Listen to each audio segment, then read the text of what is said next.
May panawagan ang mga mamimili kay Pangulong Bongbong Marcos sa kanyang ika-4 na State of the Nation Address o SONA. Kung ano ito, alamin natin yan sa live report ni Sheena Torno mula dyan sa Litex Market sa Quezon City. Sheena, good morning.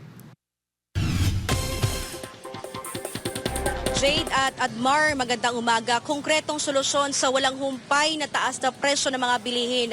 Yan yung gustong marinig ng mga consumer sa State of the Nation Address o SONA ni Marcos Jr.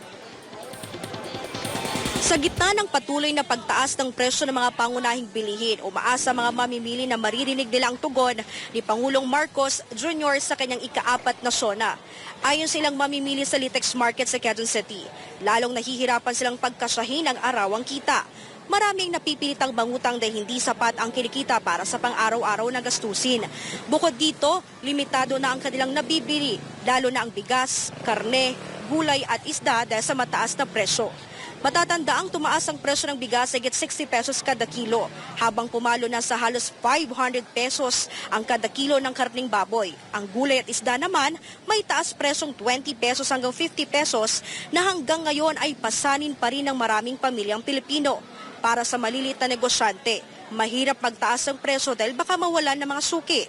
Kapag hindi kinayang puhunan, posible itong mauwi sa pagkalugi. Ang epekto mga kapartner, mas maraming pamilyang hindi nakakabili ng sapat na pagkain na maaaring humantong sa kagutuman at pagdami ng bilang ng mahihirap.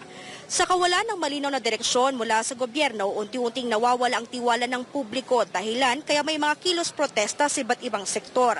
Narito ang pulso ng mga mamimili ilang oras bago ang SONA. Solusyon po na para bumaba sana. Sa hirap po kasi ng buhay ngayon. Marami po kasing nagugutom din sa kahirapan. Sana, atasan niyo mga ahensya ng gobyerno na kumari i-monitor yung mga pangunahing pagkain ng Pilipino. Tingin ko parang hindi kumikilos yung ahensya ng gobyerno.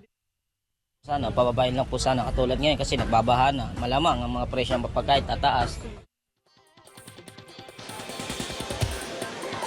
Mga kapartner, maidagdag ko lang din dahil dumaliban doon sa mga nabanggit ko na presyo kanina sa mga pangunahing bilihin, ngayon sa kasalukuyan mga kapartners ay ramdam na ng mga mamimili maging na mga maliliit na mga negosyante yung epekto ng sunod-sunod na bagyo o masamang panahon sa usapin ng mga pangunahing bilihin katulad na lamang ng mga gulay, ng ibang mga karneng baboy or karneng manok mga kapartners. So ramdam na ito na lalong nagpapahirap sa ating mga kababayan dahil kaya posible mga kapartner o maya-maya lamang ay posibleng magkaroon ng mga kilos protesta dito sa bahagi ng Commonwealth sa Quezon City.